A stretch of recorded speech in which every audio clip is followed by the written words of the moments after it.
Army chief general Upendra Dwivedi ने पाकिस्तान को घेरने की सबसे खतरनाक रणनीति से पर्दा हटाया है। जनरल द्विवेदी ने आईआईटी मद्रास के कार्यक्रम अग्निशोध में कहा कि भारतीय सेनाओं ने पहली बार शतरंज की तरह से पाकिस्तान को ऐसा घेरा कि वो हमारे किसी चाल को समझ ही नहीं पाया। तो ऑपरेशन सिंदूर को लेकर किस तरीके से पाकिस्तान के हौसलों को पस्त किया गया, किस तरीके से पाकिस्तान घुटने टेकने को मजबूर हो गया। कल वायुसेना चीफ की तरफ से बकायदा एक बयान सामने आया। उन्होंने कहा कि किस तरीके से पाकिस्तान के 6 विमान गिराए गए हैं, आतंक के ठिकानों को तबाह किया गया है और यही वजह रही कि पाकिस्तान घुटने टेकने को मजबूर हो गया। और ऐसे में अब जनरल उपेंद्र द्विवेदी की तरफ से भी ये बयान सामने आया। उनकी तरफ से कहा गया कि जो टारगेट सेट किए गए थे, शतरंज की तरह पाकिस्तान को घेरने की कोशिश की गई और ऐसे में ऐसी रणनीति बनाई गई भारत की तरफ से कि पाकिस्तान भारत की किसी भी चाल को समझ नहीं पाया।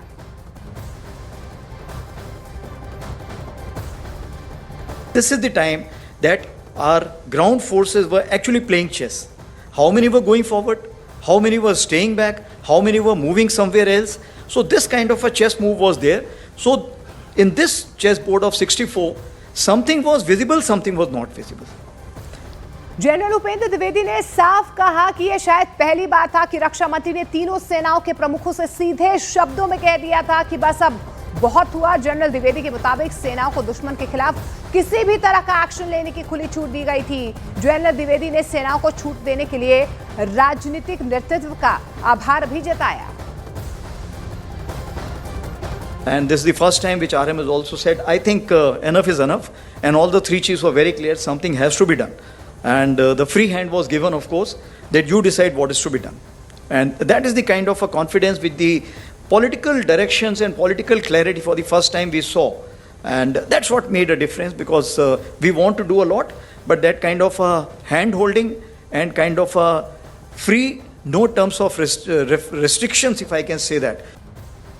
और आर्मी चीफ जनरल द्विवेदी ने खुलासा किया है कि ऑपरेशन सिंदूर के दौरान तीनों सेना प्रमुख और चीफ ऑफ डिफेंस स्टाफ इस बात पर एकमत थे कि इस बार आतंकियों के लॉन्च पैड से आगे बढ़कर सीधे उनके आकाओं को निशाना बनाया जाएगा।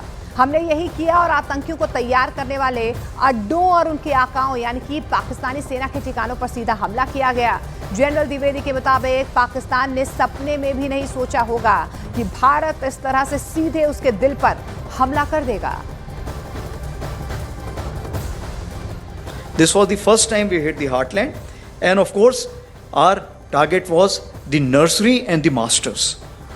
And like I told you, and this has never been done, and even Pakistan was not expecting that the heartland will be hit, and that's what came as a shocker to them. तो सेना प्रमुख ने पहली बार IIT Madras के कार्यक्रम में operation सिंदूर की साहसिक दास्तां के बारे में खुलकर जानकारी दी। रक्षा मंत्री ने कहा कि बस अब बहुत हुआ, ये उनकी तरफ से जानकारी दी गई। इस बीच उन्होंने ये भी कहा कि प्रधानमंत्री नरेंद्र मोदी ने तीनों सेना प्रमुखों को फ्री हैंड दिया था। ये पहली बार था जब हमने राजनीतिक स्पष्टता यहां पर देखी है और यही वजह रही कि तीनों जो सेना प्रमुख थे उन्हें खुली छूट दी गई थी। नॉर्दर्न कमांड ऑफिस की बैठक में एक बहुत बड़ी रणनीति बनाई गई कि किस तरीके से पाकिस्तान को घेरना है। हमने सिंधु से सिंदूर तक हर चीज का अध्ययन किया और ध्यान भी रखा। हमने शतरंज की तरह से हमले की रणनीति बनाई और शतरंज के 64 खानों की तरह हमने पाकिस्तान को घेरा।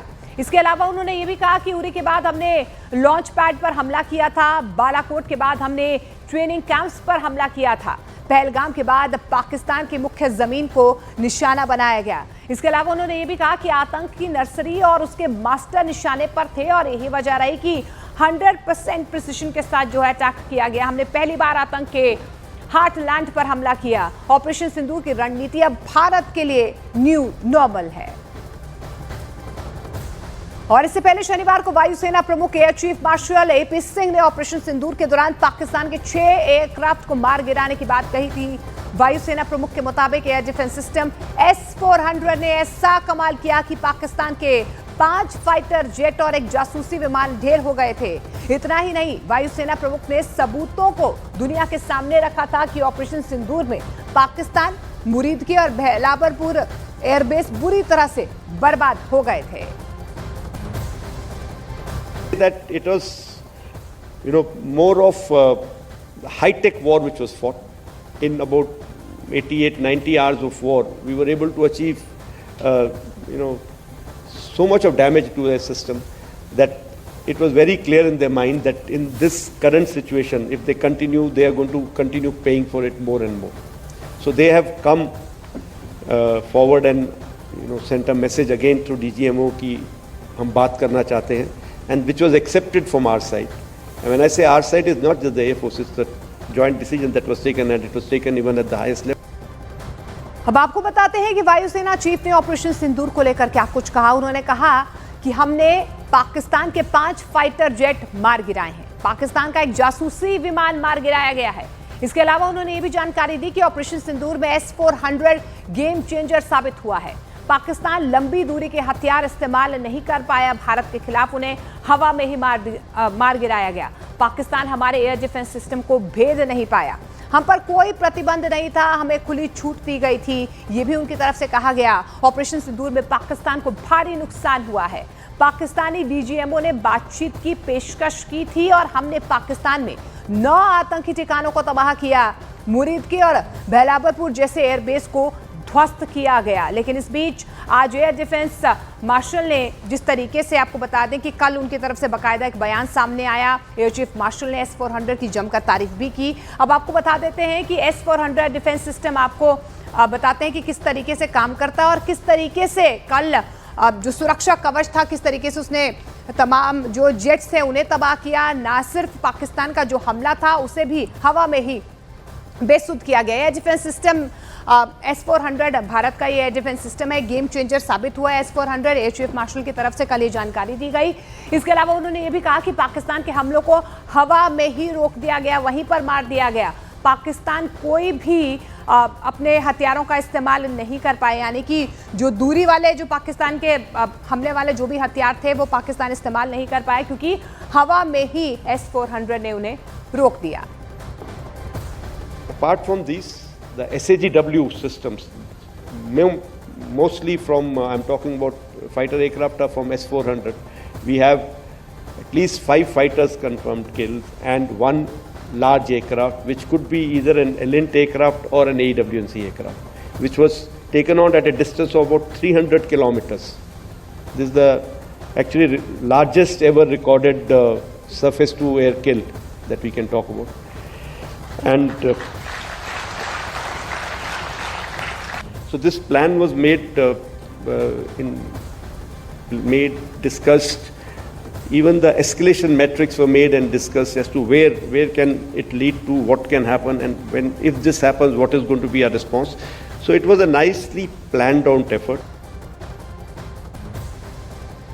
You by the red dots that you see on the map were the 7 targets that were very close to the border and LC, and they were to be taken on by Army with their integral weapons. And those 2 blue dots, we've drawn them a little bigger. They were the 2 main headquarter buildings, that is Bahawalpur and Murid Ke, headquarter complexes, not buildings, that were to be taken on by Indian Air Force. Weapons were used in these areas, their INT agencies were involved, and in the planning we were all, the 3 services together along with other agencies.